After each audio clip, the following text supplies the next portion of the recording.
The last knight bowed his head, his voice hollow against the frozen wind. Your Highness, we've searched every road, every ravine, every pass buried under snow. Adrian Vale is nowhere. Princess Blackwood didn't blink. She stared at him for 3 endless seconds, then ripped off her ceremonial cloak like it was made of lies, grabbed the reins of the nearest warhorse, and swung into the saddle before anyone could argue. Then you can all go home, she said, her voice cutting through the storm like a blade. I'll find him myself. I heard every word from the darkness beneath a collapsed watchtower, 20 meters away, exactly as I had heard them in a life I'd already lived. Only this time, I wasn't waiting to be saved. The memory hit harder than the cold ever could. Broken stone dug into my left shoulder. Blood had dried stiff along my ribs, hidden under my torn leather coat. Snow sifted through the gaps in the ruined roof, settling over my boots in a thin white blanket that mocked the warmth I'd once believed in. In my first life, I had lain in this same spot for 4 days. I had believed she would come. I had to believe it. We'd grown up together, trained together, bled together on the same practice fields. She had sworn beneath the old silver tree in the palace garden. Back when we were children who still believed in forever, that if the whole kingdom turned against me, she would stand at my side. Then her father died. She became the crowned princess. And promises made by lonely children became inconvenient things that adults pretended they'd never spoken. On the first day of my disappearance, the royal knights searched the northern roads. On the second, they pushed into the foothills. On the third, the commanders declared the storm made further searching unreasonable. On the fourth, they abandoned me. Era had ridden out alone. That part had been true. It was also the part that had ruined me, because in my first life, she had found me, and I had mistaken being found for being valued. A weak laugh scraped from my throat, raw and painful. I forced myself onto one elbow, ignoring the fire in my side. This time I remembered what came after. Era would reach this abandoned watchtower before dawn. She would drag me out herself. She would stay beside my bed for 3 nights while the capital turned our story into a romantic legend, the ice princess who rode through a blizzard for her lost knight. Minstrels would sing about it. Nobles would smile knowingly whenever we entered the same hall. And I, fool that I had been, would spend the next 7 years believing that one desperate ride meant she had chosen me. She had not. When the choice truly mattered, she chose the kingdom. Then she chose her council. Then she chose Lord Cashin Thorne. And finally, when Cashin accused me of treason, she chose his evidence over my word. I could still feel the iron beneath my knees in the hall of judgment, the chains biting into my wrists, her voice from above, cold and distant. She sat on the black throne wearing the crown she had once told me she hated. Adrian Vale, she had said. Not Adrian. Not the idiot boy who used to sneak peach tarts into her lessons. Not the young man who took a blade through the shoulder protecting her at Redwater Bridge. Adrian Vale, the formal name of a condemned man. You are accused of conspiring with the Northern Lords, falsifying military dispatches, and attempting to undermine the succession. Cashin had stood 2 steps below her throne, calm, elegant, sympathetic.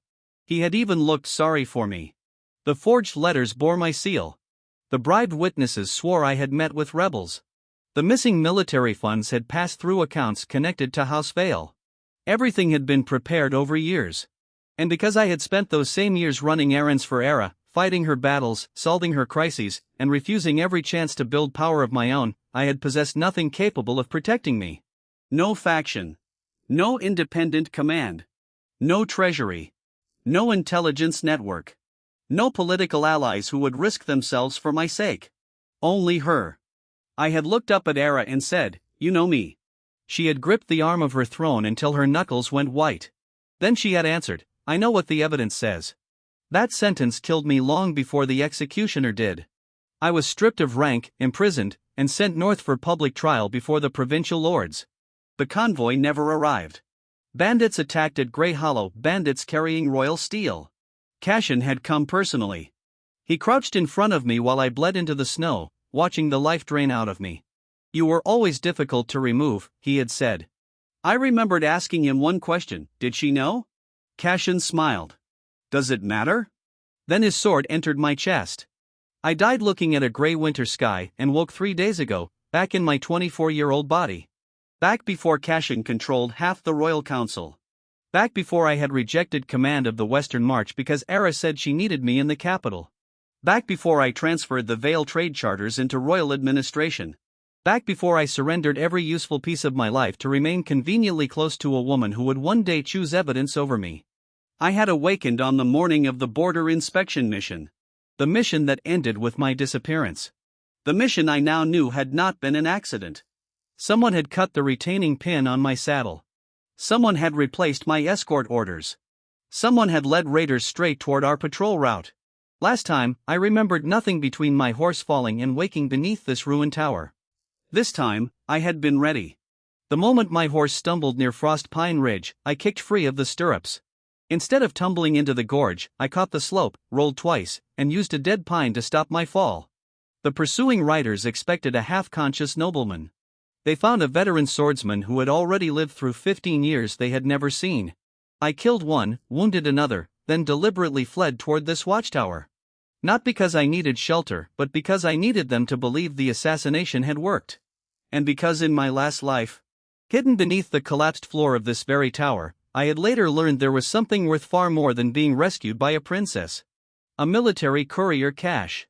I shifted the broken stones beside me until my fingers found the iron ring. It was exactly where I remembered. I pulled.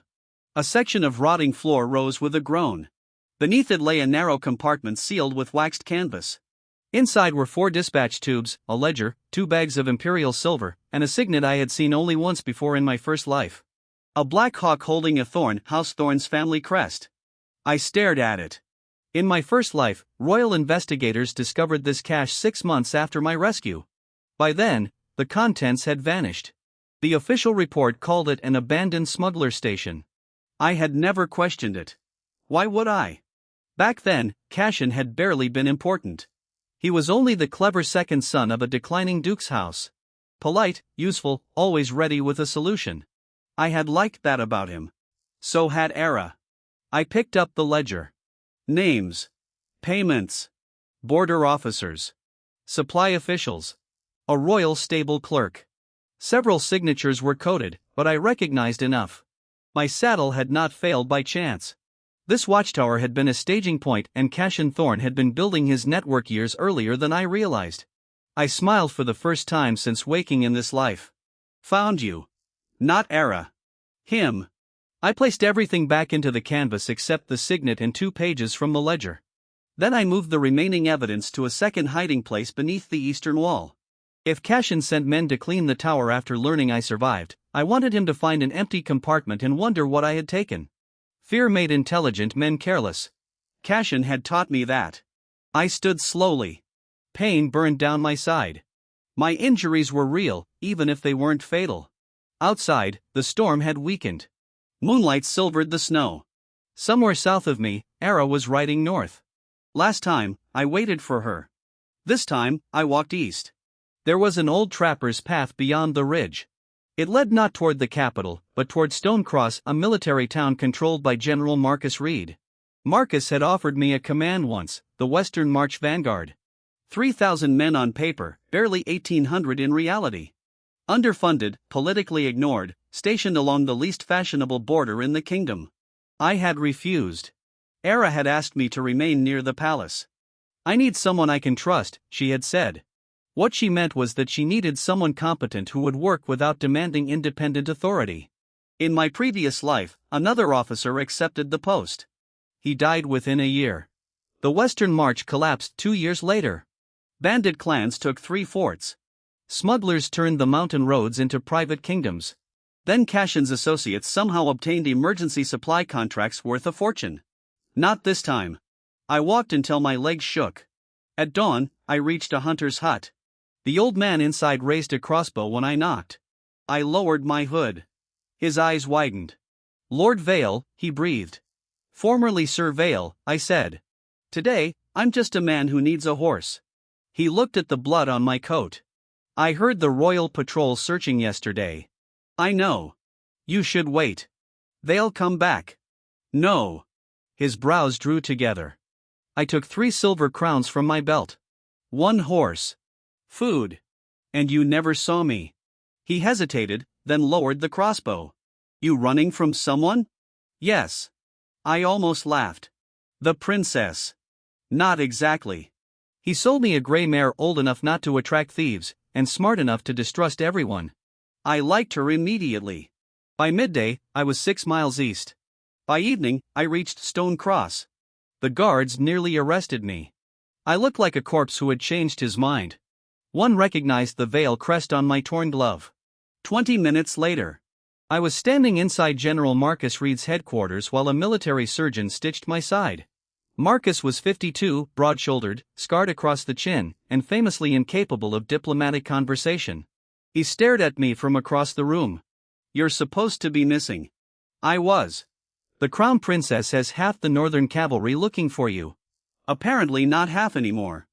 His expression shifted. "I heard a patrol pass near the ridge. They said the Knights had called off the search." Marcus grunted. "And Her Highness is still searching." He watched me carefully. "You don't sound pleased." The surgeon tied off the final stitch. I waited until he left. Then I placed the Blackhawk signet on Marcus's desk. His face changed. "He didn't touch it." "Where did you get that?" "An abandoned watchtower near Frost Pine Ridge." "You're certain?"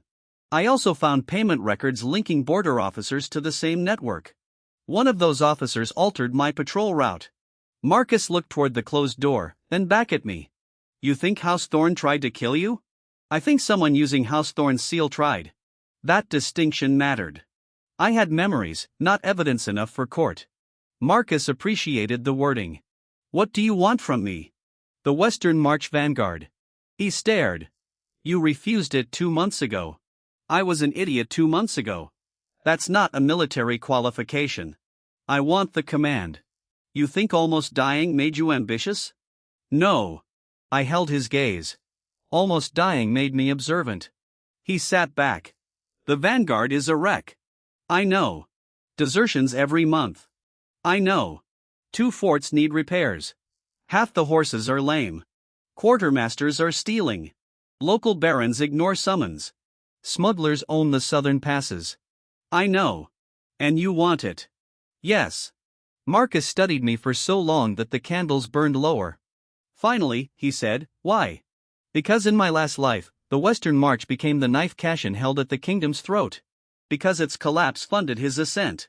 Because its soldiers could become mine before he realized I had stopped orbiting Era." I gave Marcus the answer I could prove: someone tried to kill me. "I'd rather command soldiers than hide behind palace walls, waiting for a second attempt." He nodded once. "That at least I understand." He opened a drawer, pulled out a folded document, and slid it toward me. I recognized the seal, my old appointment papers. "You kept them. I expected you to regret refusing." "I didn't expect to regret it this quickly." Marcus almost smiled. "The appointment requires royal confirmation. Temporary battlefield authority can be granted by a regional general for 90 days. Then grant it." He leaned forward. "You don't get to use the Vanguard as your private guard." "I won't." "You don't abandon the border to chase whoever attacked you." "I won't." "You serve the kingdom." I looked at the signet between us. "For once, I intend to." Marcus signed. Just like that, my second life changed. At 24, bloodied, exhausted, officially missing and presumed half-dead by the royal court, I became acting commander of the Western March Vanguard. I found the watchtower 6 hours later. I didn't see it, but Captain Jonah Price, one of Marcus's cavalry officers, arrived at Stonecross shortly before midnight after crossing paths with the royal search party. He found me in the strategy room examining supply ledgers. Jonah was younger than me by a year, quick-eyed, annoyingly cheerful, and one of the few men in my first life who had remained publicly neutral during my trial. He closed the door behind him. I saw the princess. My hand paused over a map. "Alive?" He blinked. "Yes." "Then good. That's all." "What else?" "She looked ready to kill every knight in the north." "That sounds inconvenient for the knights." Jonah stared at me. "She found blood in the tower. A lot of it. She found signs you left alive." "Also true." "She ordered every road sealed." "That may become a problem." "For whom?" "Me." Jonah laughed, then realized I was serious. "You're avoiding her." "Yes." "Why?" I folded the map. "I have work. The Crown Princess crossed Frost Pine Ridge alone in a blizzard to find you." "I'm aware." "Most men would find that meaningful." "I used to." Jonah's smile faded. There were things in my voice I hadn't learned to hide yet. He leaned against the table. What happened out there?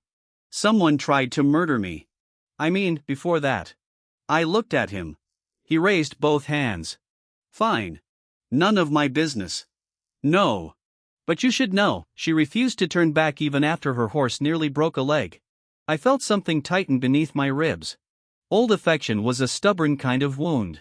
It didn't vanish because the future had taught me better. That was the most dangerous part. If I had hated her, leaving would have been easy. I had loved her once. Perhaps she had loved me too. That didn't mean I owed her my life. Captain, I said, how many active soldiers are assigned to Fort Riven? Jonah recognized the subject change. Officially? 480. Actually, 297. Fort Calder? 212. Official roster says 360. Welcome to the Western March. I looked down at the ledger. By morning, I want the real numbers for every unit. His brows rose. Why? Because I'm taking command. Jonah went still, then slowly smiled. Oh. What? Nothing, Price. I was just thinking that someone in the capital is about to have a very bad week. He was wrong. It took 3 days. The first sign was the arrival of a royal courier. He galloped through Stonecross with 6 palace guards behind him and demanded immediate access to me. I was in the training yard. The vanguard's first company stood in 3 ragged lines. Their armor didn't match. Some men lacked gloves. One had tied a cracked scabbard together with leather cord. These were supposedly professional soldiers defending the western border. I understood instantly how the march had failed in my first life. Not because the men were weak, because someone had been feeding on them. The courier approached. Lord Adrian Vale, Commander Vale? He frowned. By order of Her Royal Highness, Princess Era Blackwood, you are commanded to return to the capital immediately. I took the sealed document, broke the wax, read it. There it was, the same tone she always used when she was frightened enough to become controlling. Return immediately. No explanation, no argument, no delay. In my first life, I would have obeyed before finishing the sentence. I folded the order. Tell Her Highness I am alive and under military care. The courier stared. You are ordered to return. I read it. Then, prepare to depart. No. The training yard quieted. The courier lowered his voice. Lord Vale, that is a royal command. I currently hold regional military authority issued under the Emergency Defense Statute. Fort Riven reported 2 attacks this week. Until the border is stabilized, I cannot abandon my post without a replacement commander. The courier glanced toward Jonah. Jonah studied the sky with deep professional interest. This appointment was not approved by the Royal Council. It doesn't require council approval for 90 days. Her Highness will not accept that. Fortunately, military law does. His face tightened. Is there a personal message? I almost said no. Then I stopped. Tell her I appreciate that she searched for me. His expression softened slightly. And that's all. It was the first time in either life that I had answered concern without running toward her. The world didn't end. No lightning struck. I simply turned back to my soldiers. I called formation. They raised their shields. The courier remained behind me another few seconds before leaving. That night, I slept 8 hours. In my first life, I had spent years unable to sleep whenever Era was angry with me. By the end of the first week, I discovered 11 ghost soldiers drawing wages for dead men still listed as active cavalry, and 36 horses that existed only in official inventory. The quartermaster, Major Edwin Crane, blamed clerical mistakes. I ordered a full physical inspection. He became less confident. When we opened Warehouse 3, we found enough grain for 6 weeks. The records claimed 5 months. Crane began sweating. Storage loss. Jonah kicked a half-empty sack. Rats eat invoices too. Crane glared. I checked the supplier marks, Thorn Mercantile. Of course. In my first life, House Thorn's wealth expanded dramatically during the Western March crisis. I had assumed Cashin benefited from the disaster. Now I saw the truth, the disaster was a business model. I didn't arrest Crane. That surprised everyone. Instead, I reassigned him to clerical duty.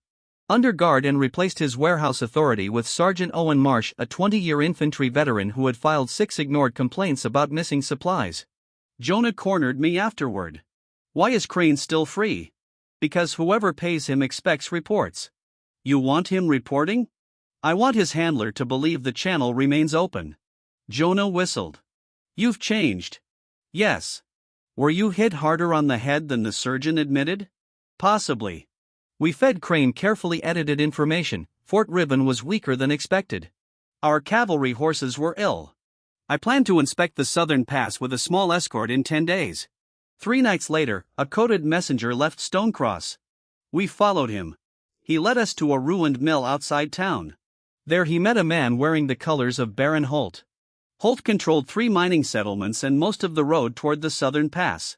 In my first life, he publicly declared loyalty to Era during the border crisis, then somehow emerged richer than before. We arrested neither man. Not yet. I wanted the chain. Meanwhile, I did something my previous self had never considered important. I paid the soldiers personally. Not with my own money, with recovered military funds. We froze 3 fraudulent supply accounts, sold 2 warehouses of illegally diverted army timber, and reclaimed tax payments that local collectors had conveniently misplaced. Within 12 days, every soldier in the vanguard received 3 months of back pay. Men who barely acknowledged me before began standing straighter when I passed. Not because I gave speeches, because their children could eat. Power was not applause. I was beginning to understand that power was reliability. It was making promises small enough to keep, and keeping them often enough that people eventually trusted the next one. Marcus visited on the 14th day. He inspected the repaired western wall of Fort Calder. Then he inspected our accounts. Then he sat across from me and said, "The palace sent me 6 letters." "Only 6? 1 from the princess. 2 from the chancellor. 1 from the royal guard commander. 1 from your mother." I looked up. "And the 6th? Your mother again." I rubbed my forehead. Lady Margaret Vale loved 2 things above reason: family reputation and organizing the lives of her children. "Which one frightened you most?" "Your mother's 2nd letter." "That's fair." Marcus placed another document on the desk. "The princess wants your temporary command revoked." My hand stilled. There it was, the first echo of my old life. Era did not like losing access to people she trusted. She called it concern. Sometimes it was concern. Sometimes concern and control wore identical clothes. "What did you tell her?" "That your command is legal, your results are better than the previous 3 officers, and that if she wants you removed, she can appoint a replacement." Marcus's mouth twitched. "She is not." I knew why. Any replacement would mean admitting I was not uniquely necessary near her. Era had always wanted me close. She had simply never understood what that closeness cost me. Marcus leaned back. "She's coming here." I looked up sharply. "When?" "Tomorrow." Of course she was. "Why?" "Officially?" "A border inspection." Unofficially, Marcus stared at me. "Boy, I command 20,000 soldiers. I do not command princesses." He left before sunset. I spent the evening reviewing patrol reports. At dawn, horns sounded from the eastern gate. The crown princess entered Stonecross with 100 royal guards. I watched from the headquarters balcony. Era rode at the front. She wore black riding armor trimmed in silver. Her pale hair was braided beneath a dark cloak. At 23, she had not yet learned the polished expression that would later make foreign diplomats call her the Ice Princess. She still showed anger in the set of her jaw. Still clenched her reins too tightly. Still looked directly at the person she cared about instead of through them. Seeing her hurt more than I expected. My body remembered her before my mind could defend itself. Summer evenings on the palace roof. Her asleep against my shoulder during long carriage rides, the first time she smiled after her father's funeral, the night she whispered, "Don't leave me too." I had built half my life around that sentence. She dismounted before the horse fully stopped. "Adrian." Every officer nearby suddenly developed urgent reasons to be elsewhere. I descended the steps. "Your Highness." Her expression froze. I had never called her that in private unless we were arguing. She crossed the distance between us and stopped 1 pace away. There were shadows beneath her eyes. "You're alive." "Yes. I searched 3 days. I heard." A patrol passed near the tower. Then why didn't you come back? Because I was injured, and traveling east was safer. You sent no message for 4 days. I sent one the moment Stonecross confirmed the roads were secure. You sent a military report. It confirmed I was alive. Her eyes flashed. A military report. I said nothing. She looked at the scar near my temple, then the stiffness in my side. For a heartbeat, anger vanished. Her hand lifted, almost touched my face. Stopped. Who did this? I'm investigating. Tell me. When I have proof. I am the crown princess. And an investigation discussed too widely stops being useful. She stared at me as if she didn't recognize the man in front of her. That was fair. I barely recognized him either. Walk with me, she said. It was phrased as a request. We both knew it was not. We crossed the inner yard. Soldiers were rebuilding the northern palisade. She noticed. You started repairs. The walls were unsafe. I saw new cavalry outside. Recovered stolen military funds. Paid for 26 horses stolen through fraudulent procurement. She looked toward me. How much so far? 8,000 crowns. Her step slowed. That much? Likely more. And you discovered this in 2 weeks. I looked at her.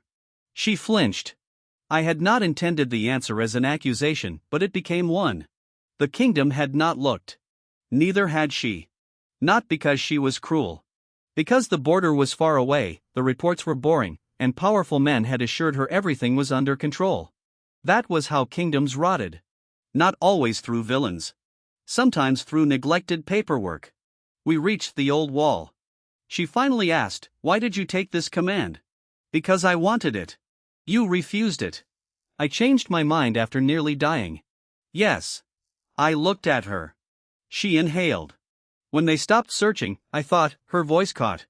I had almost never heard Era Blackwood lose control of a sentence. She turned away toward the mountains. I thought I was too late. Something inside me wanted to comfort her. Old instinct. Old habit. I forced myself not to move. She continued quietly, "Every commander told me the storm was too dangerous.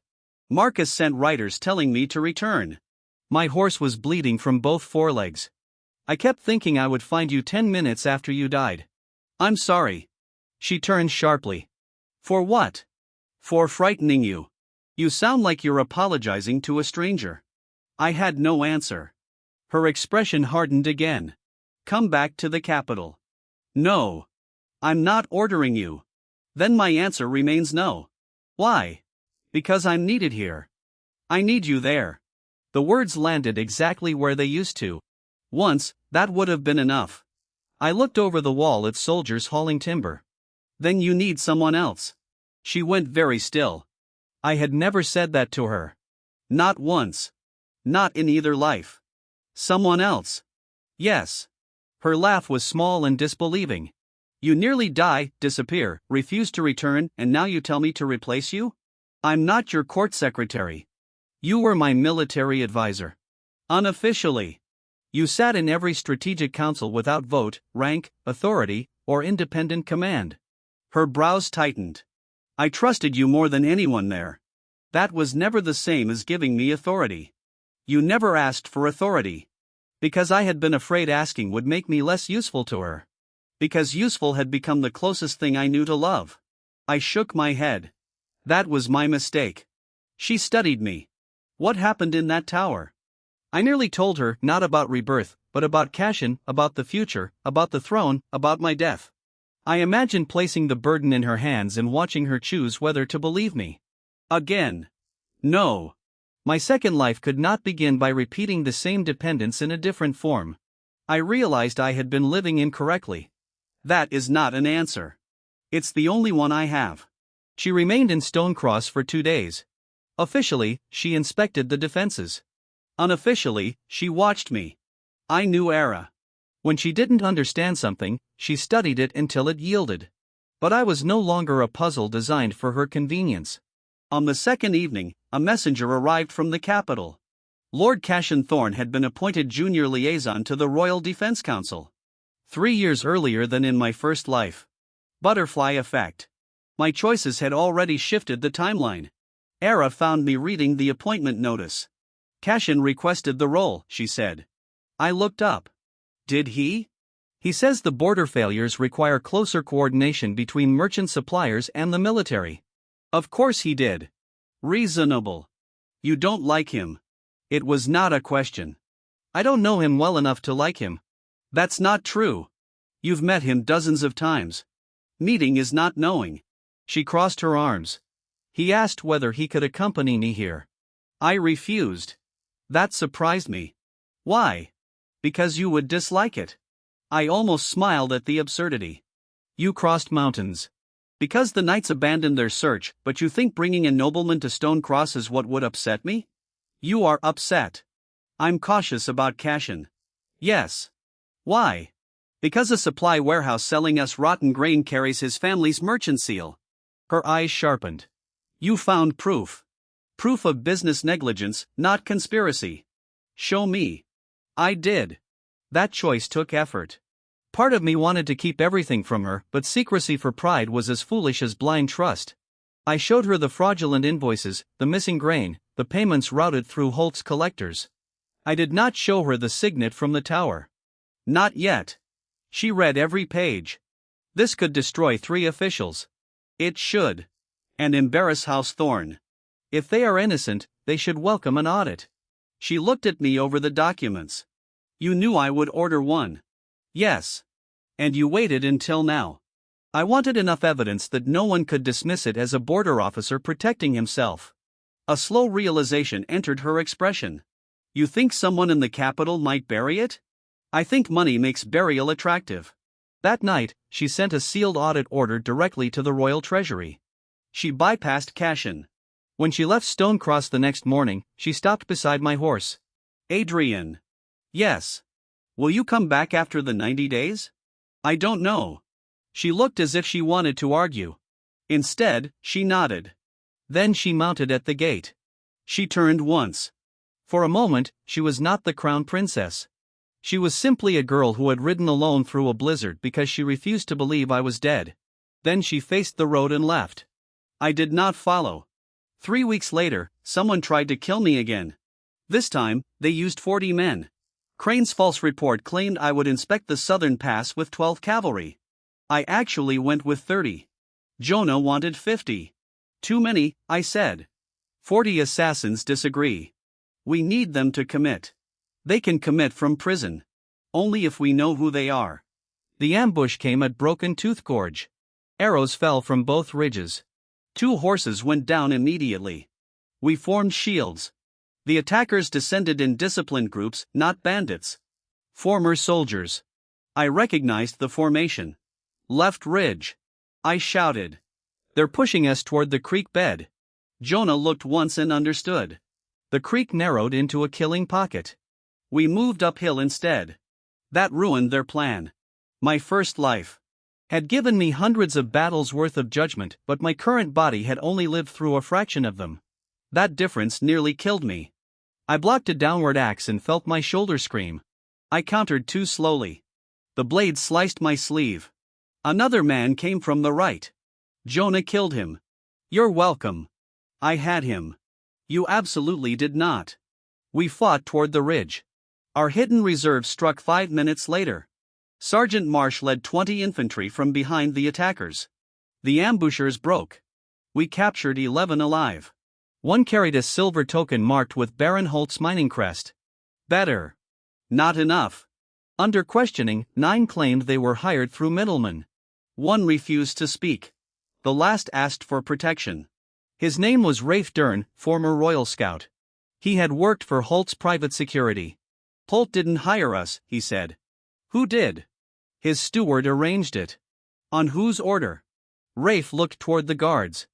I want a written pardon from General Reed for attempted murder, for testimony. You're in no position to negotiate. I know where the payment letters are. That changed things. Where? Black Hollow Mine. Jonah muttered a curse. The mine belonged to Holt. Rafe continued, there's a locked office beneath the east shaft. Holt's steward keeps records there. Payments, routes, names. Why would he keep evidence? Because he doesn't trust the people paying him. Smart. Criminals documented other criminals. Insurance. Finally, something in this life resembled the Cashin I remembered. We did not raid Black Hollow immediately, that would warn everyone. Instead, I requested a regional warrant from Marcus. He arrived personally. Rafe repeated his statement. Marcus read the evidence from the ambush, then signed. We entered the mine at dawn with 80 soldiers. Holt's men resisted. That was their first mistake. Their second was trying to burn the office. Marsh reached it before the fire spread. Inside we found coded ledgers, tax records, and letters. Most bore initials. A few bore full names: Edwin Crane, Baron Holt, 2 treasury clerks, a Royal Guard logistics officer, and 1 letter signed CT. Not proof enough by itself, but the handwriting matched the payment instructions I had seen in the tower cache. I knew because in my last life, I had received dozens of personal notes from Cashin. The law needed more than my memory. So we built more. We traced ink suppliers, couriers, wax, seals, payment routes. We questioned Holt. He denied everything. Then we showed him Rafe's testimony. He blamed his steward. We showed him the steward's confession. He blamed Crane. We showed him the ledgers. He asked for a lawyer. That was the smartest thing he did. News reached the capital before our official report. 3 days later, Cashin Thorne arrived at Stone Cross. He came with 6 servants and no soldiers. Bold. I gave him credit for that. He entered my office wearing a dark blue coat and the same calm expression that had haunted my final years. Seeing him young again was strange. In my first life, I knew him as a political predator. Here he was only 26, not yet powerful, not yet feared, but already dangerous. Commander Vale, he said. Lord Thorne. I'm relieved to see the rumors of your death were exaggerated. So am I. He smiled. I had hoped we might speak privately.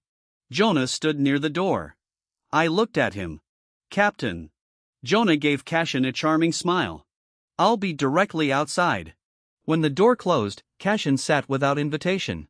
I understand you discovered irregularities involving my family's trading company. Yes. Unfortunate. For the soldiers eating rotten grain. Very. He ignored the edge in my voice. House Thorne operates through hundreds of subcontractors. We cannot personally inspect every sack of wheat. Then you should choose subcontractors more carefully. I agree. He folded his hands. I've authorized full cooperation with the Treasury audit. Good move. In my first life, I had underestimated Cashin because he rarely defended indefensible positions. He abandoned compromised pieces early. That made him difficult to trap. I appreciate that. He tilted his head. I also heard Baron Holt attempted to have you killed. Evidence indicates his organization arranged the ambush. Horrifying. You knew him. Half the nobility knows Holt's business. My father's company purchased iron through him and paid his collectors. Likely. No hesitation. No obvious lie. Cashin was prepared. He watched me. May I ask you something? Ask. Why do you dislike me? I leaned back. Do I? Yes. Perhaps you're sensitive. He laughed. On many things, Commander, sensitive is not one of them. For one terrible instant, I remembered him crouched before me in the snow. Does it matter? I kept my face still. Cashin continued, before your accident, we were cordial. Since then, you watch me like a man watches a snake. Perhaps I became more observant. So I've heard. He stood. At any rate, House Thorne will cooperate. If members of our commercial network committed crimes, I want them exposed as much as you do. That was exactly what an innocent man should say, which was why it meant nothing. At the door, he paused. Oh, Her Highness worries about you. I said nothing. She asked me 3 times whether the Royal Council could extend your command safely. My eyes narrowed. Safely. She believes whoever attacked you may try again. She's correct. Cashin's gaze lingered on me. I hope you find them. I will. Our eyes met. He smiled first, then left. Jonah returned. Well, he's good at what? Everything he just did. That doesn't sound like praise. It isn't. Cashin changed tactics after that. I knew because the attacks stopped. The corruption trails went quiet. Several compromised officials resigned before warrants could reach them. Thorn Mercantile voluntarily compensated the army for missing supplies.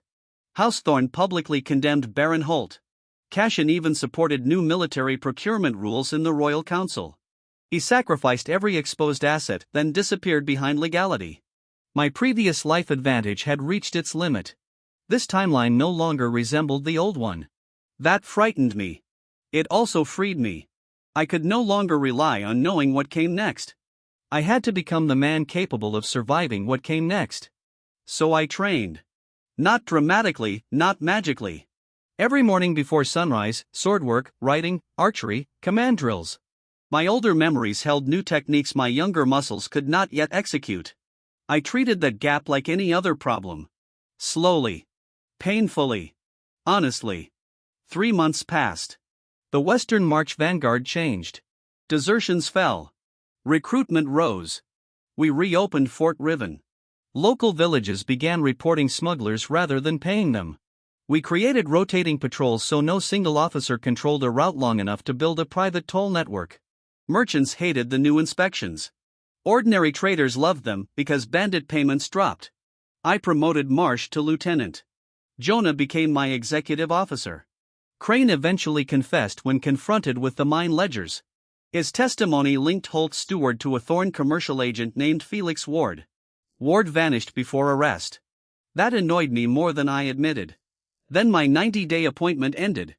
Marcus summoned me to his headquarters. The council voted. Permanent promotion to colonel and commander of the Western March Vanguard. I stared at him. That had not happened in my first life. Who supported it? Army Command. Treasury. 3 Western Lords. Era? Yes. Cashin? Marcus gave me a strange look. Yes. That was interesting. Unanimous.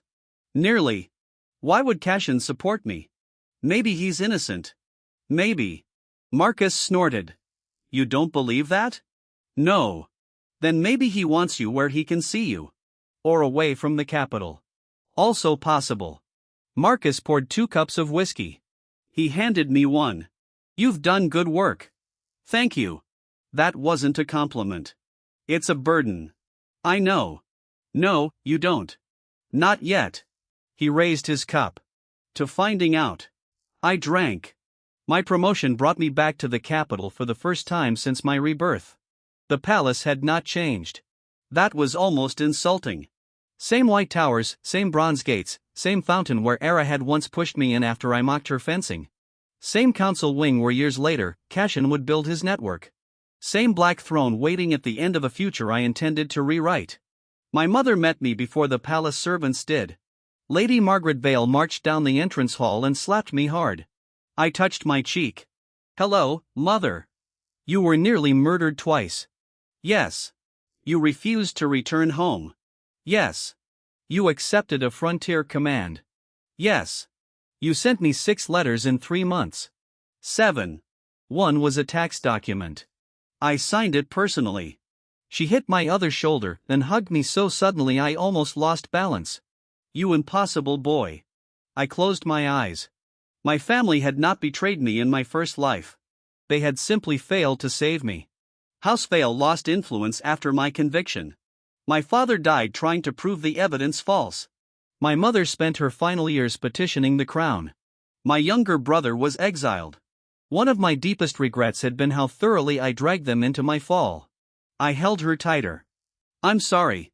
She pulled back. You look older. I am older. You are 24. Some months are educational. She frowned. Are you being mysterious deliberately? Yes. Stop it. No. That earned me another slap on the arm. My father met me in his study. Lord Thomas Vale was quieter than my mother. He listened while I explained the corruption investigation. Then he opened a locked cabinet. Inside were copies of trade records. I started reviewing House Vale's old contracts after your first letter, he said. Why? Because you told me not to trust any agreement routed through Holt. I had forgotten that. I found this.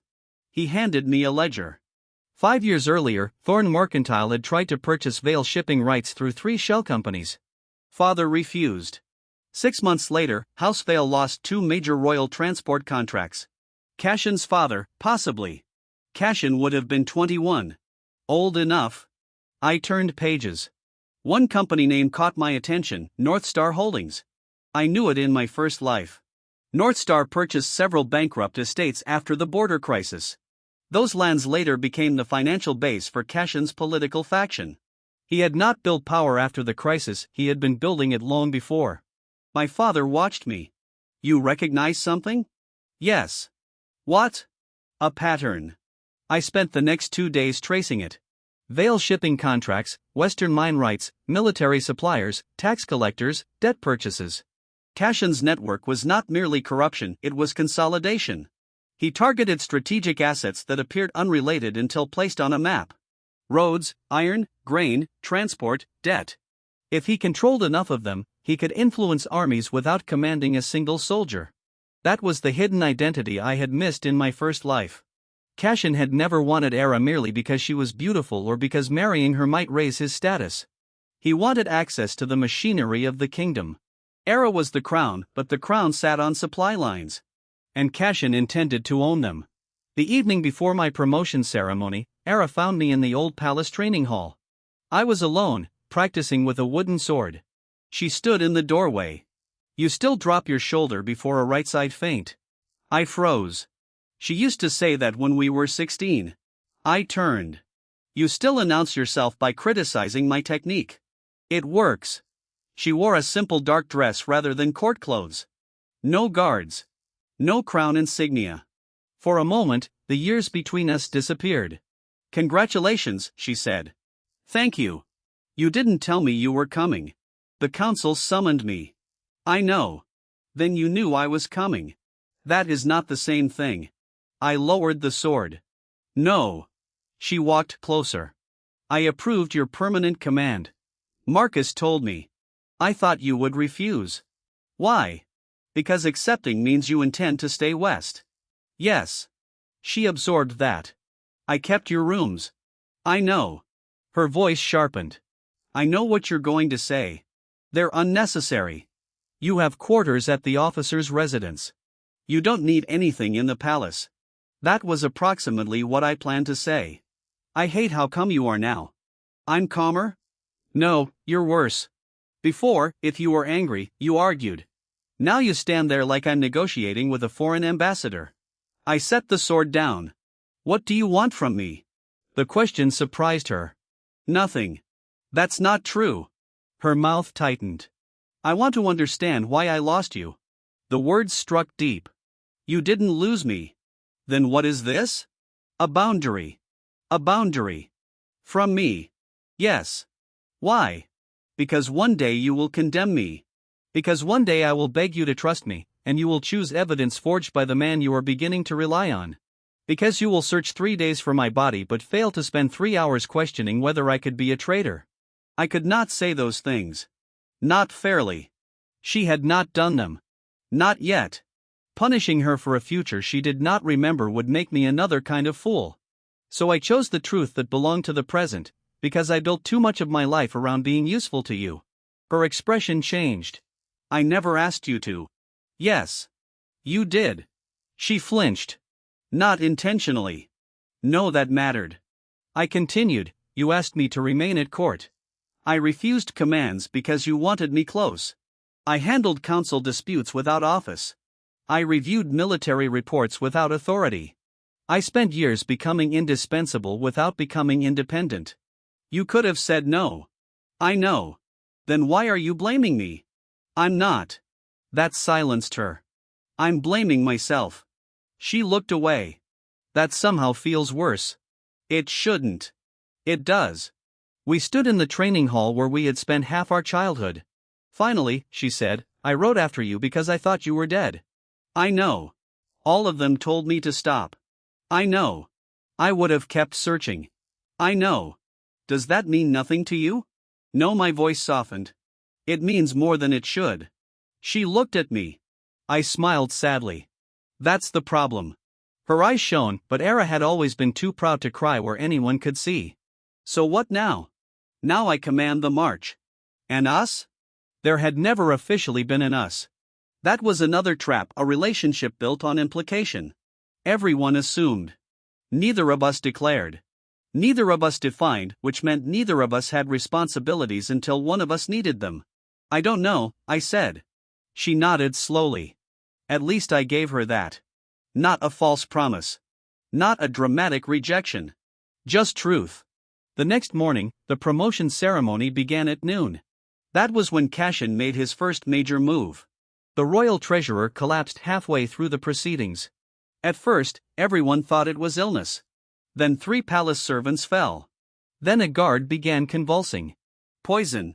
The hall erupted. Doors closed. Nobles shouted. Era ordered physicians summoned. I smelled bitter almonds near the ceremonial wine. Don't drink anything. Too late for several. The royal treasurer died within minutes. 2 others survived. The poison had been placed only in selected cups. Targeted. Not random. My cup was untouched. Cashin's untouched. The chancellor's poisoned. The minister of trade's poisoned.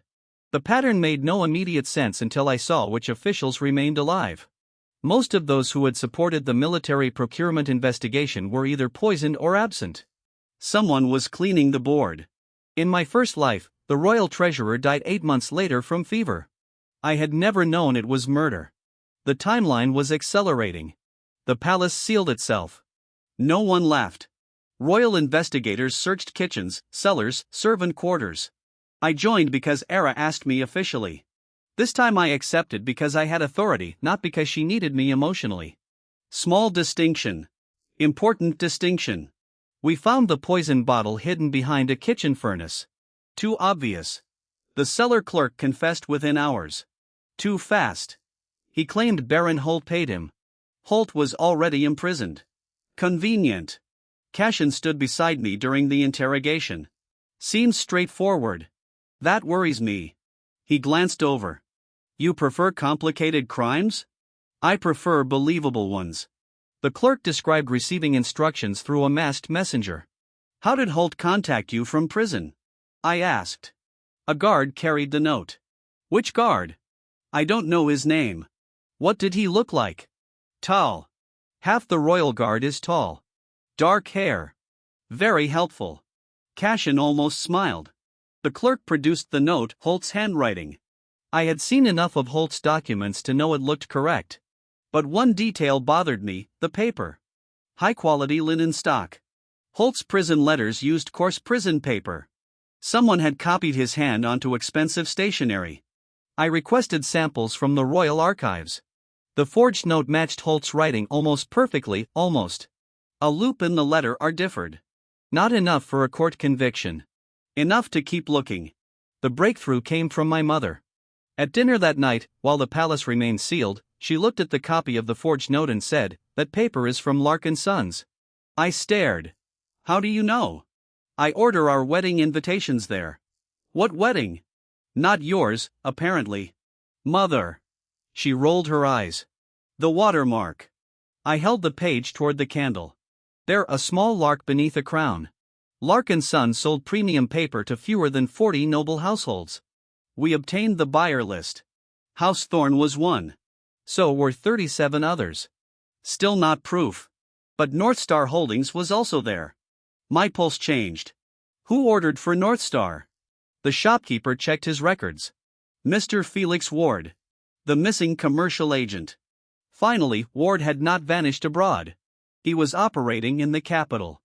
We traced his recent purchases to a rented townhouse near Southgate. When we raided it, he was gone, but he had left in a hurry. We found cipher sheets, payment records, servant uniforms, and a draft letter in handwriting matching Holt's forged note. Cashin was not stupid enough to sign anything, but the network around him was tightening. Era read the evidence at 2 a.m. She looked exhausted. Can we arrest Cashin? No. You believe he's behind it? Yes. So do I. That was new. In my first life, it took years before she considered him dangerous. Belief isn't enough. Her jaw tightened. You sound like the judges. I went cold. She noticed immediately. What? Nothing, Adrian. I turned toward the window. Snow had begun falling over the capital, the same kind of snow that covered my blood when Cashin killed me. Era came closer. You looked at me like I said something terrible. I said quietly, evidence matters. Of course it does. And if one day the evidence says someone you trust is guilty? I investigate. What if everyone says the case is obvious? I investigate. What if the witnesses agree? I investigate. What if the documents have his seal? She was silent. Then asked, "Who are we talking about?" I looked at her. My own fear had dragged the question too far. No one. That is a lie. Yes. Tell me. I can't. Can't or won't? Both. Frustration flashed across her face, but this time, she did not demand. She simply said, "Fine." That surprised me more than anger would have. She picked up the forged note. Then I'll judge the evidence we actually have. Growth. Not only mine. I had changed the timeline, which meant I had changed era too. That realization frightened me in a different way. It meant the woman in front of me was not destined to become the woman who condemned me. But it also did not mean I owed her the future we once failed to build. A second chance was not an obligation to repeat old hopes more carefully. Cashin moved before we could find Ward. He accused me publicly not of treason, not yet of abusing military authority to persecute political opponents. It was brilliant. He did not deny corruption. He framed my investigation as personal obsession. He presented evidence that I had targeted Thorne suppliers disproportionately. True. He produced witness statements that I had described Cashin as dangerous before uncovering direct evidence. Also true. He pointed out that every major arrest strengthened my control over the Western March. True again. At the Royal Council hearing, he stood calmly beneath the black marble pillars. "I do not accuse Colonel Vale of inventing every crime he discovered," Cashin said. "But corruption was real. Baron Holt is guilty. Major Crane confessed. But we must ask whether legitimate crimes are now being used to justify an expanding campaign against anyone connected to my house. Smart. Measured. Reasonable." The councillors listened. In my first life, I would have exploded. I would have accused him. I would have relied on Era to believe me. This time I stood when called. The council should investigate my conduct. Cashin's eyes narrowed almost imperceptibly. I continued, "Every warrant, every arrest, every confiscation, every account, publish them." Murmurs spread. If I abused my authority, remove me. Cashin had not expected that. Neither had Era. I placed a thick book on the table. These are the complete Western March financial records since I took command. Copies were delivered this morning to the Treasury, Army Inspectorate, and 3 independent provincial judges. Cashin's gaze hardened. I also requested an audit of all officers involved, including myself. One councillor asked, "Why?" "Because Colonel Vale versus Lord Thorne is a story. Records are evidence." That sentence changed the room. Cashin had tried to make the conflict personal. I refused. The investigation lasted 6 weeks. It was unpleasant. Inspectors questioned my officers, examined my finances, read my correspondence, counted every horse, measured grain stores, reviewed promotions. One inspector accused me of favoritism for promoting Marsh. I produced his service record and 6 ignored corruption complaints. Another questioned why Jonah received expanded authority. I produced after-action reports from Broken Tooth Gorge. They found mistakes. Of course they did. We had purchased timber without proper notice during emergency wall repairs. 2 patrol captains had exceeded travel allowances. 1 seized smuggler warehouse had been inventoried incorrectly. I accepted every correction. No one found corruption. Then auditors examined Thorne-linked procurement. They found years of layered subcontracting designed to hide margins. Most was technically legal. Some was not. More importantly, they uncovered North Star Holdings' true ownership structure: 3 shell companies, 2 foreign trustees, 1 final beneficiary account. Not Cashin. His older brother, Julian Thorne. For the first time, I questioned my certainty. Had I misjudged Cashin in my previous life? He had murdered me. That remained true. But perhaps his family's network was not originally his. Perhaps Julian built it. Perhaps Cashin inherited or seized control later. The distinction mattered. If I assumed too much, I could walk into his trap. I requested everything we had on Julian. He was 31, heir to House Thorne, charming, reckless, deeply indebted despite his family wealth, fond of gambling. In my first life, he died in a hunting accident 2 years from now. Cashin became heir afterward. I had barely remembered him. Now Northstar pointed toward Julian. Was that the truth or a shield? I asked my father. He frowned. Julian never had the patience to build a structure like this. Could someone use his name? Easily, if he allowed it for money. Julian would rent out his own funeral if the price was good. That sounded promising. We followed his debts. One creditor led to another. Eventually, we found private loans issued by Northstar to Julian himself. He was both beneficiary and debtor, which meant someone controlled him. The signature authorizing the loans belonged to a trustee named Silas Vane. Unknown to me. We searched royal records. Silas Vane had died 12 years ago. Identity theft. Cashin's network was deeper than I thought. Then Felix Ward was found dead in the river. His throat had been cut. No documents on him. No witnesses. Cashin attended the council session that morning looking genuinely irritated. Maybe because the death hurt us. Maybe because someone had killed his agent without permission. I could no longer tell. That was when I understood my greatest weakness. Rebirth memory had become a form of prejudice. I knew where Cashin ended. I did not know every road that brought him there. If I forced the past onto the present, I might create the very future I feared. So I stopped trying to prove Cashin guilty. Instead, I pursued the network as if I did not know who stood at the end. That decision saved me.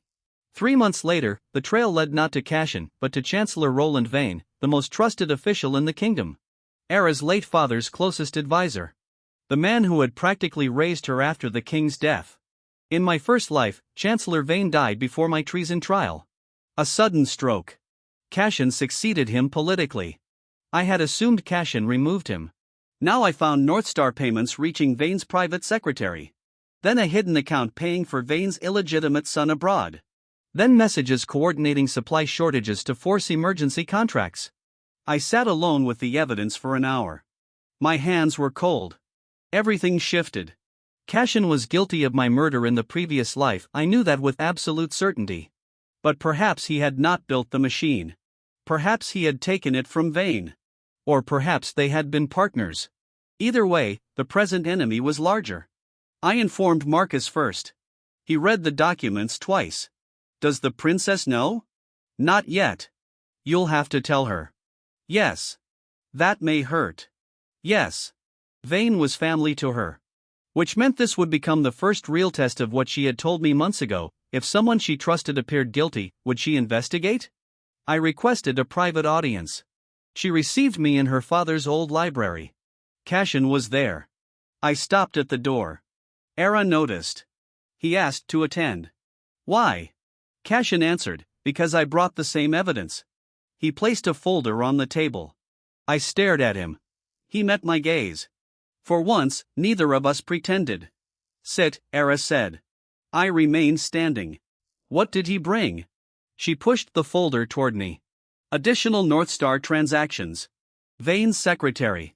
Private payments. A letter arranging the transfer of a military depot. I looked at Cashin.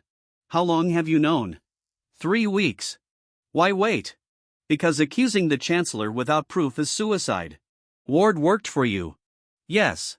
The admission landed heavily. Era watched both of us. Cashin continued, I hired Ward 4 years ago to investigate financial irregularities inside my family company. Your brother? My brother is an idiot. Agreed. That almost made Era laugh. Almost. Cashin's face remained serious. I discovered someone was using Julian as a front. Ward traced payments to Holt. Then your investigation disrupted the network before I knew who controlled it. You could have told me. You hated me before you had evidence. Fair. I didn't trust you. Also fair. Did Ward poison the treasurer? No. Can you prove that? No. Then we have a problem. Yes. Era finally spoke, my chancellor. Neither of us answered. She looked down at Vane's signature. He taught me state law. Still silence. He stood beside my father's coffin. Cashin said quietly, I know. Her eyes moved to me. Do you believe this? I thought about the throne, the chains, her future voice, *, I know what the evidence says. *, Asterisk.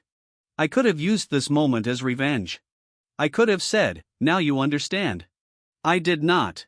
I believe it requires investigation. She closed her eyes. Then nodded. Do it. No denial. No destruction of evidence. No warning Vane. No demand that we stop because the truth hurt. She kept her word. That choice rewrote more than my life. We placed Chancellor Vane under discreet surveillance for 11 days. Nothing happened. On the 12th, he attempted to leave the capital, not openly. His carriage remained at his estate. His servants remained. But a merchant convoy departed through Westgate, carrying one extra passenger hidden beneath a false floor. We intercepted it. Vane did not resist.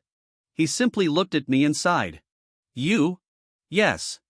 I told Roland you were becoming dangerous, Cashin said, stepping from behind the soldiers. Vane's expression changed. Ah. Cashin smiled without warmth.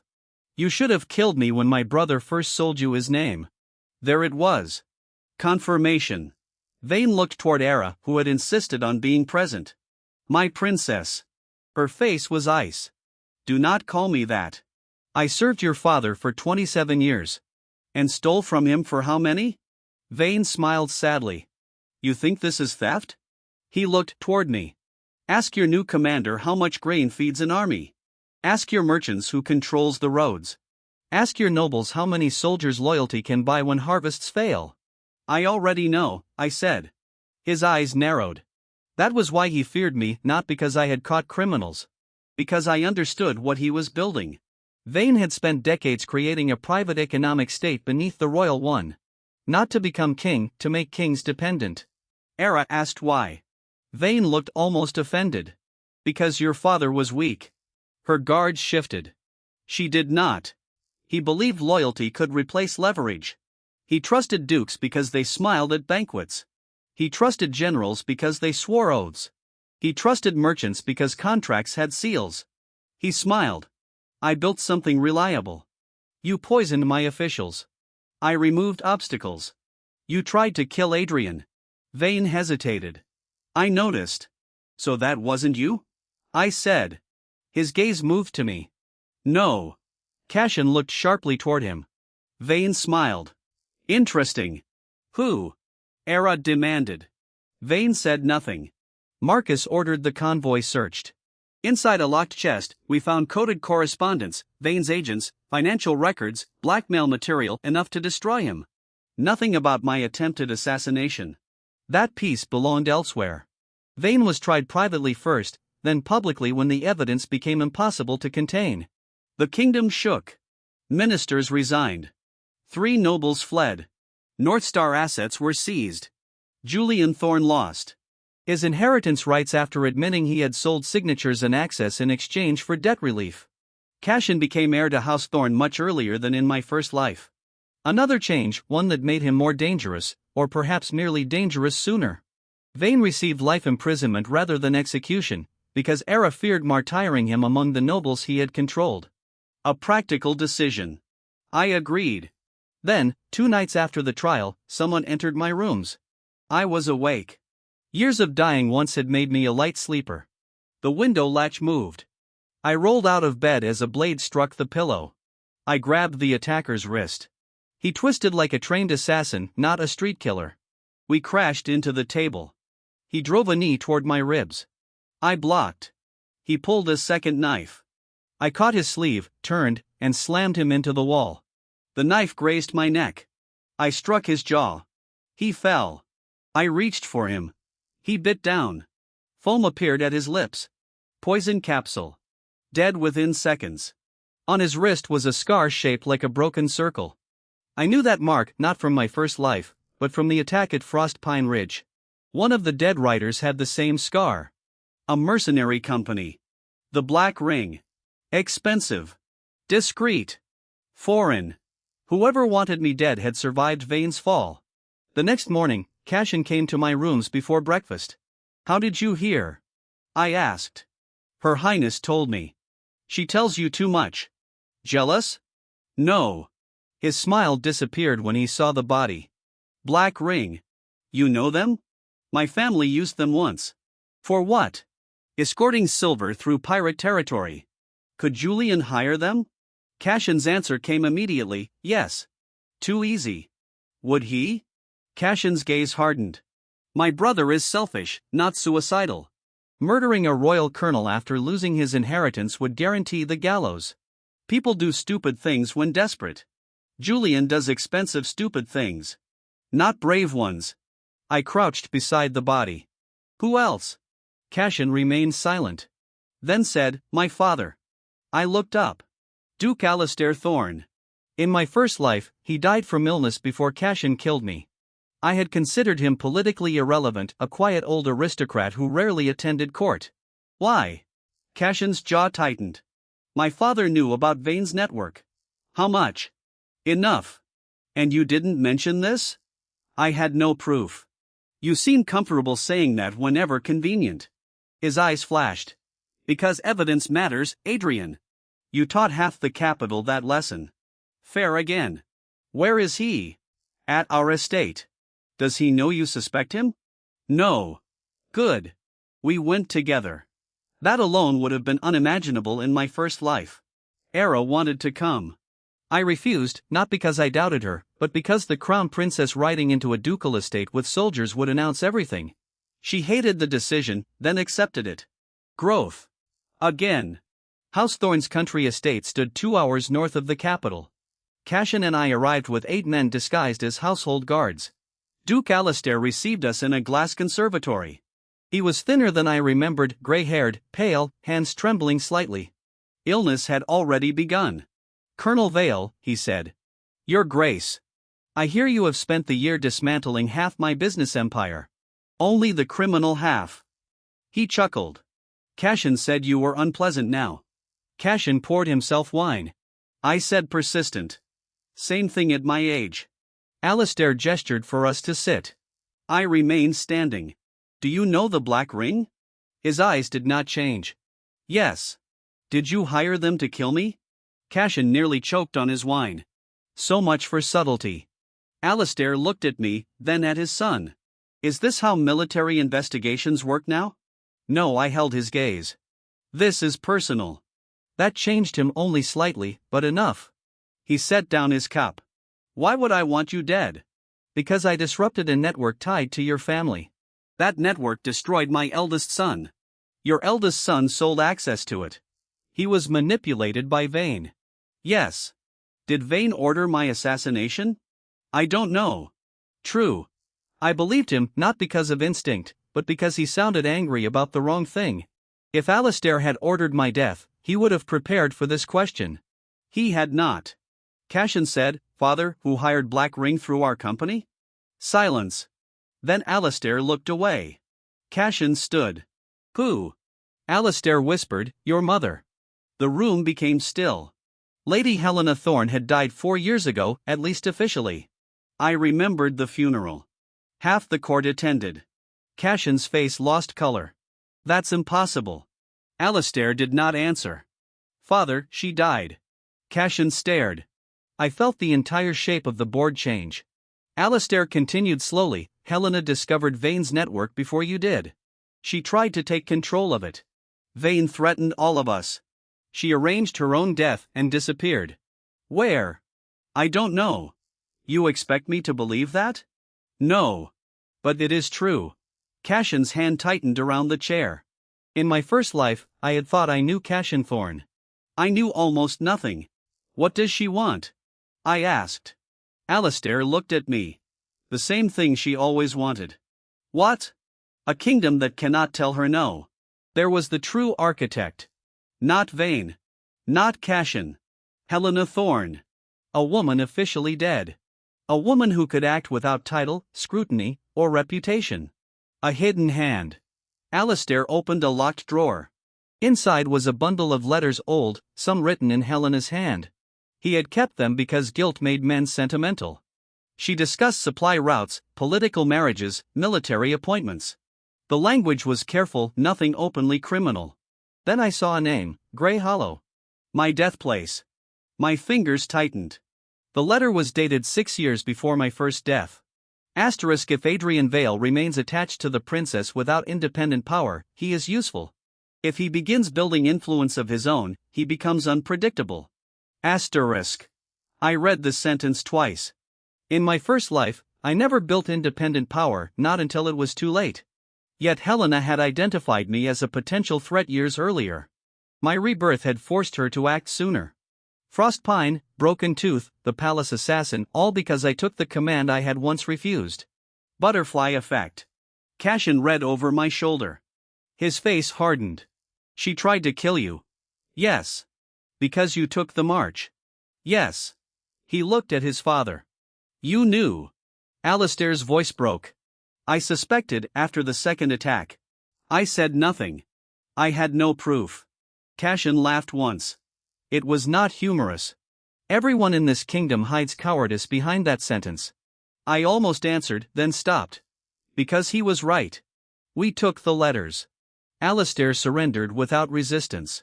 He was charged with obstruction. More importantly, he gave us the names of 3 intermediaries Helena had used before her disappearance. 2 were dead. The third lived in the coastal city of White Harbor, a banker named Elias Crow. I knew White Harbor in my first life. It became Cashin's strongest financial base. Now I understood why. We traveled west, not with an army.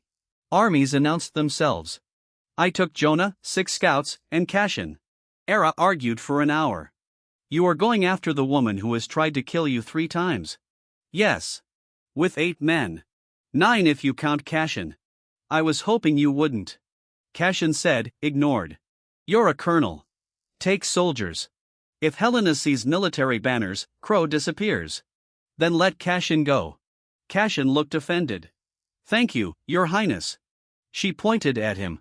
You are less irreplaceable. I suspected as much. I almost smiled. Era turned back to me. Adrian. There it was again, the old fear beneath command. I softened. I'll send daily reports. That is what you sent after nearly dying the first time. Twice daily. Her eyes narrowed. Personal reports. I hesitated, then nodded. Fine. Cashin watched us with obvious amusement. Outside the palace, he said, you 2 are exhausting. Ride your horse. I understand why she searched 3 days. I looked at him. He continued, you are extremely difficult to find once you decide not to be. Cashin. Yes. Ride. White Harbor was nothing like the capital.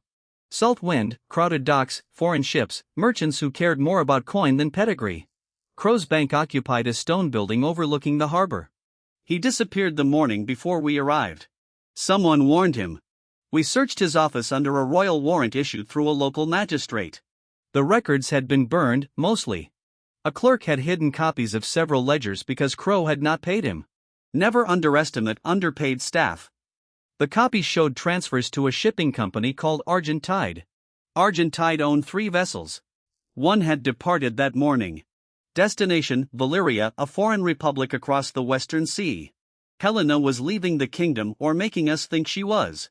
We reached the docks as Argent Tide cleared the harbor mouth. Too far for cavalry. Jonah looked at me. Well. I looked at the Royal Navy cutter tied 2 piers away. Cashin followed my gaze. No. Yes. We do not have naval authority. I showed him an emergency warrant. His expression flattened. You requested maritime authority before leaving. I dislike being trapped by technicalities.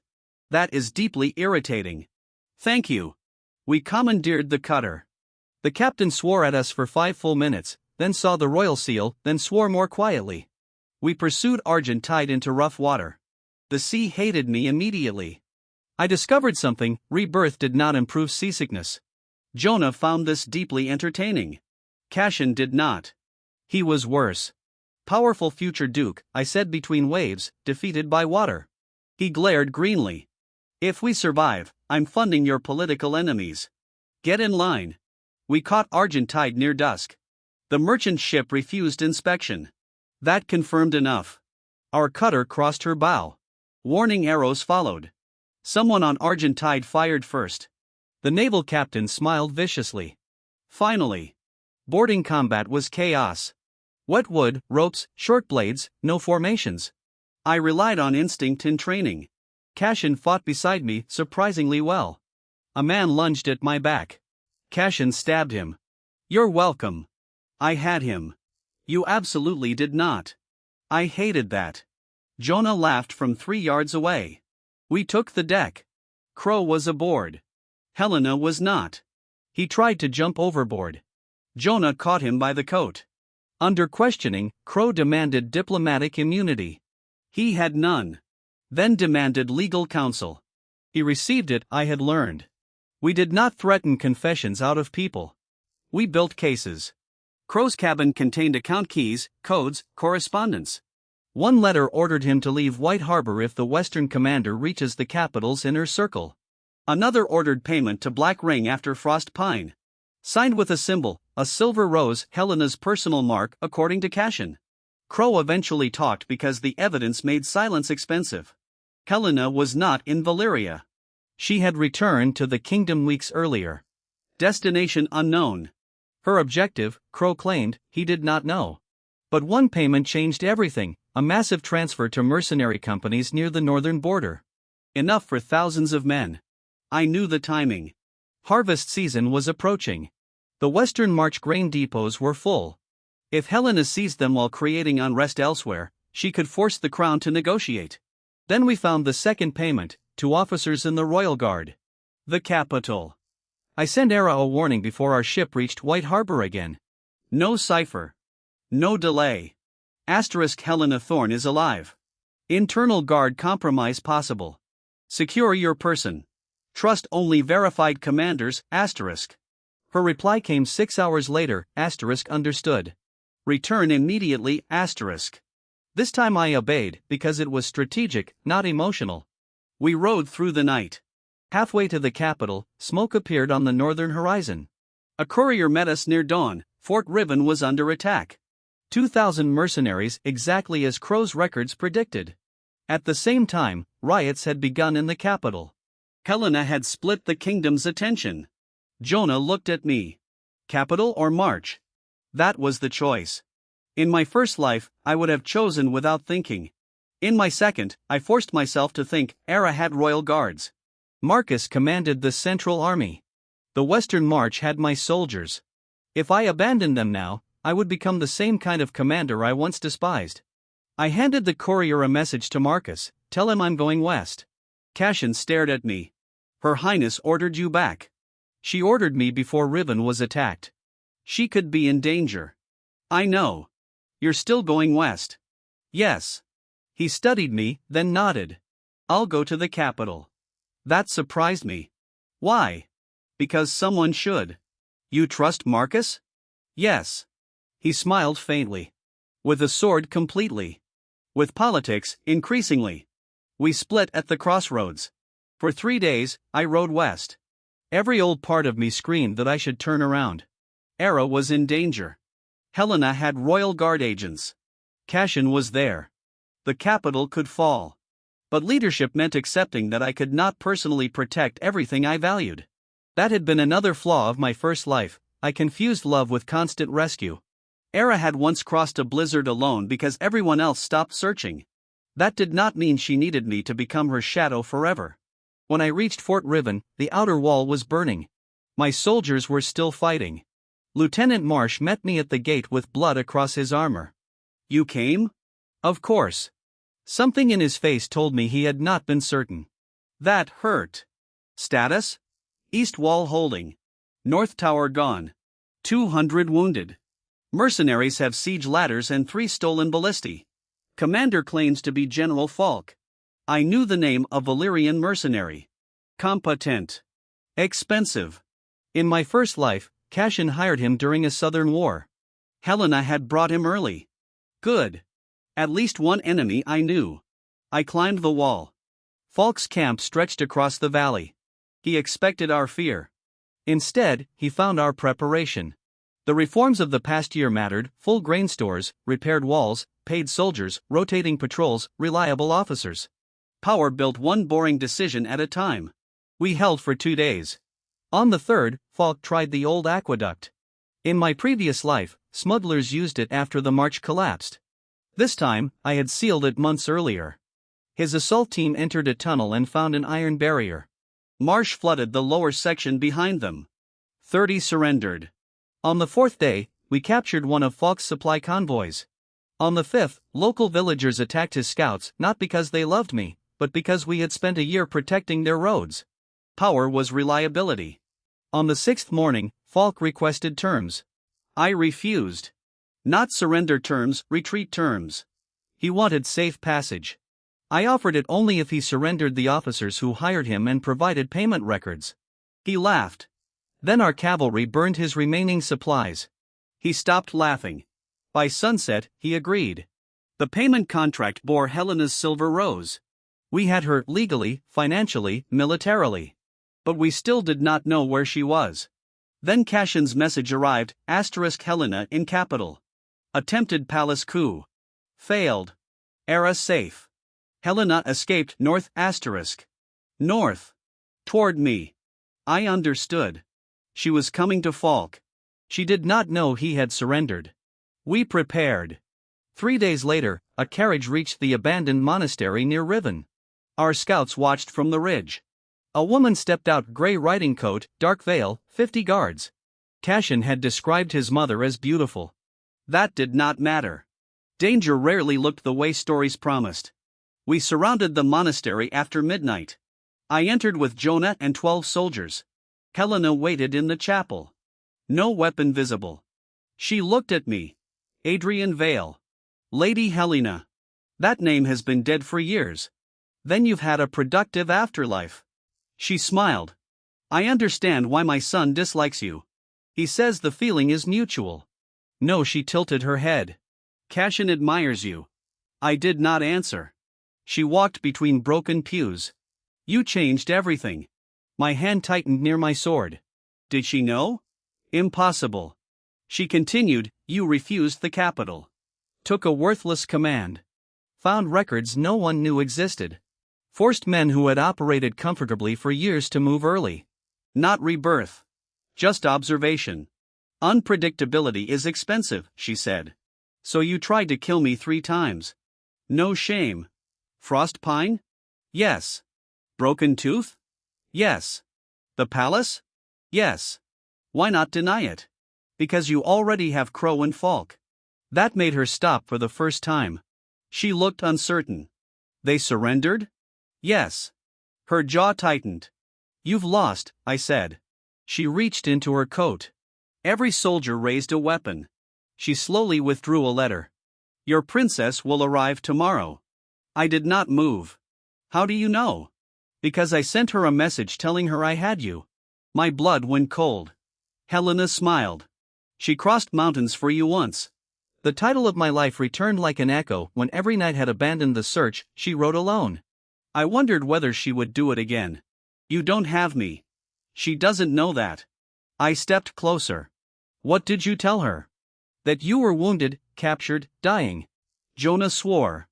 You used the royal cipher. Helena's smile deepened. I helped design half of them. My mind raced.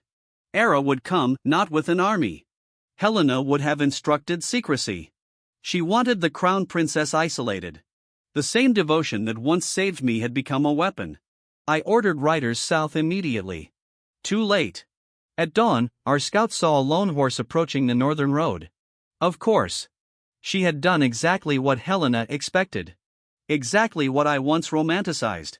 I was furious, terrified, and despite everything, moved beyond reason. She dismounted outside the monastery with a sword in one hand. Her horse was foam-covered.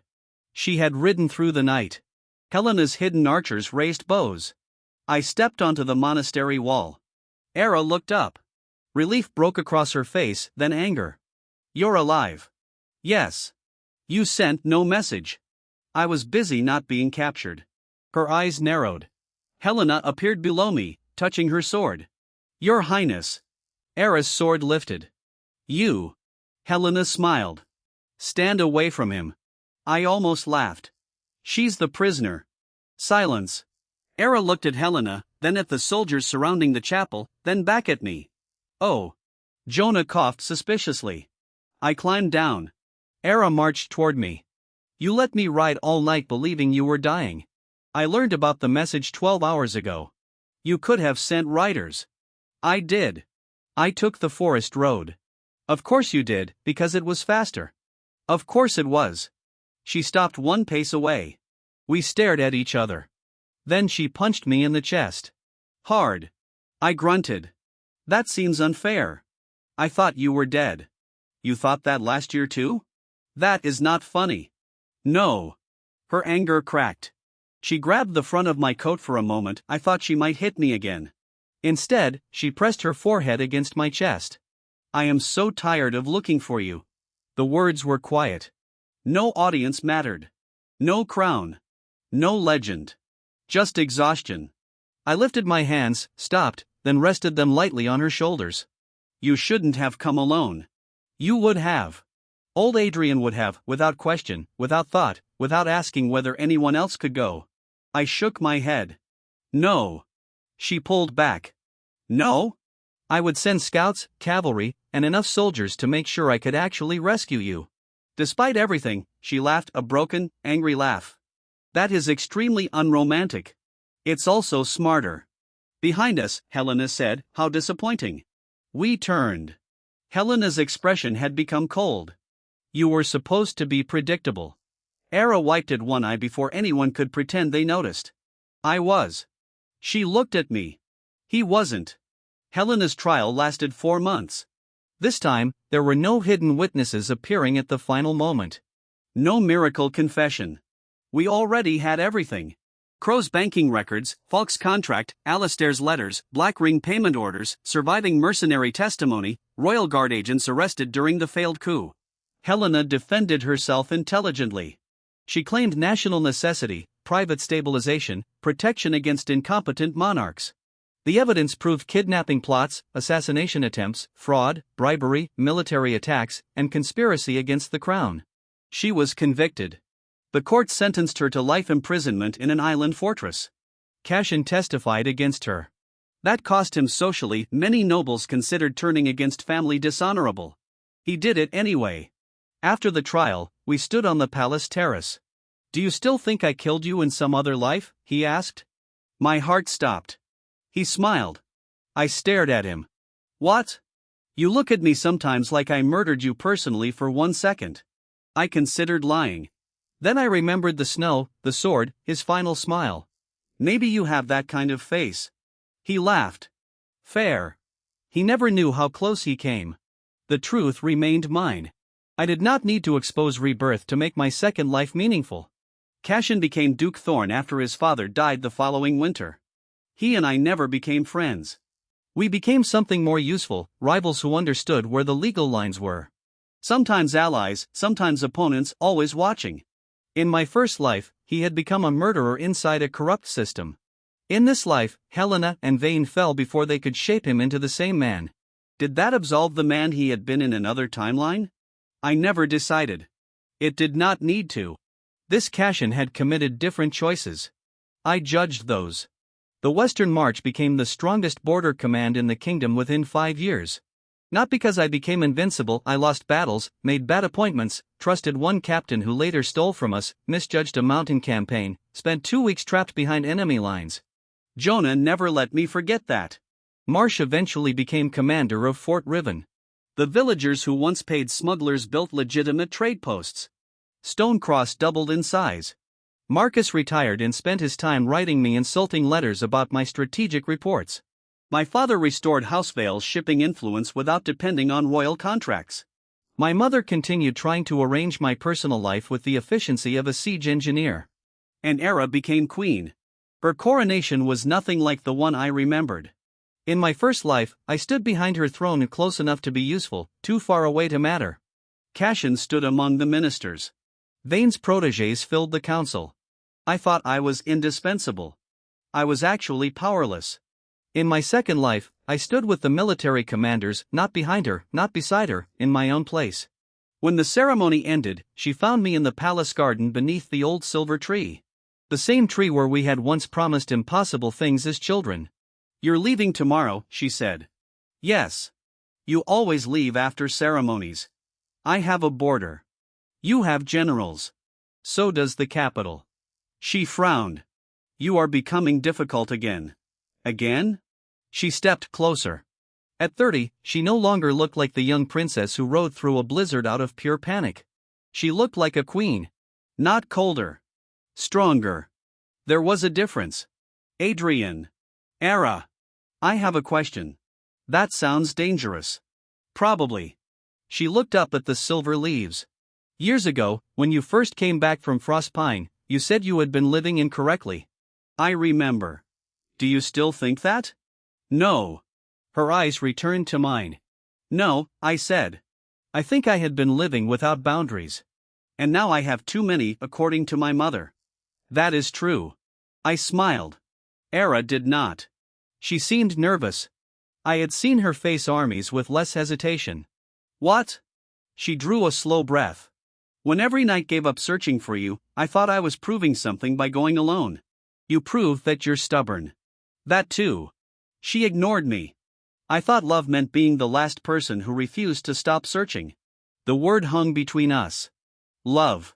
Neither of us had said it plainly when we were young. That had been part of our failure. She continued, but after Helena used the same thing against me, I understood something. What? Searching for someone is not the same as building a life with them. I stayed quiet. She looked directly at me. I don't want to keep finding you after disasters. I almost laughed. That would be good for both of us. I want to know where you're going before you disappear. That sounds suspiciously like military oversight. Yes. I'm trying to ask you something. I stopped joking. She reached into her coat, not a ring, thank God, a folded document. I opened it, Royal Charter, Joint Command Authority for a new Northern Defense Council Headquarters, Stone Cross. I looked up. You're moving the council west. Part of it. Why? Because the kingdom should stop pretending borders matter only when they collapse. That sounded like something I had argued for years. She continued, I'll spend 4 months each year in Stone Cross. You hate Stone Cross. I hate your headquarters. My headquarters is excellent. It smells like wet dogs. Those are cavalry officers. I know. I laughed. Then I saw the second page, the council would have independent military authority. My authority, protected by law, not dependent on royal favor. She had written the boundary into the kingdom itself. My throat tightened. This is good policy. I hoped you'd say something more romantic. You know me. I do. We stood beneath the tree. The easy ending would have been to say everything returned to what it once was. It did not. I did not become the boy who existed for her again. She did not ask me to. We spent another year working together before we even called what we had a relationship. Another 2 before we married, not because she was a queen and I needed convincing, but because neither of us wanted implication anymore. We discussed residence, duty, command, children, succession, property. Even what happened if one of us stopped wanting the marriage. My mother called it the least romantic courtship in recorded history. Jonah called it terrifying. Cashin sent us a silver compass as a wedding gift. The inscription read, for the next time one of you gets lost. I nearly threw it into the river. I kept it. Years later, when our daughter asked how her mother and I fell in love, Era told her the famous version, your father disappeared in a blizzard. Every night stopped searching, so I rode out alone and refused to come back without him. Our daughter's eyes widened. You rescued father. Era smiled. I thought I did. I looked up from the military report I was reading. You did. She glanced at me. I closed the document. In that life, you found me under the tower. She tilted her head at the strange phrasing. I continued before she could question it, but what mattered was what happened after. Our daughter frowned. What happened? I looked through the window toward Stonecross, fort banners moving in the evening wind. Soldiers training beyond the wall, merchants crowding the rebuilt road. A kingdom I had once died believing had no place for me now contained a life I had built with my own hands. I learned that being found isn't the same as being saved. Era's gaze softened. Our daughter looked confused. She was still too young. One day she would understand. I had been given another life. But no power had rewritten it for me. No prophecy forced change. No miracle made Cashin harmless. No memory guaranteed victory. The past had only shown me where one road ended. I still had to choose another. And every morning after Frostpine, Era reached across the table and took my hand, not as a princess claiming her knight. Not as a queen summoning her commander. Simply as the woman who had once ridden through a storm because she could not bear to stop searching, and who had later learned, as I did, that love was not proven by how desperately you chased someone after losing them. It was proven by whether you could walk beside them without asking them to lose themselves.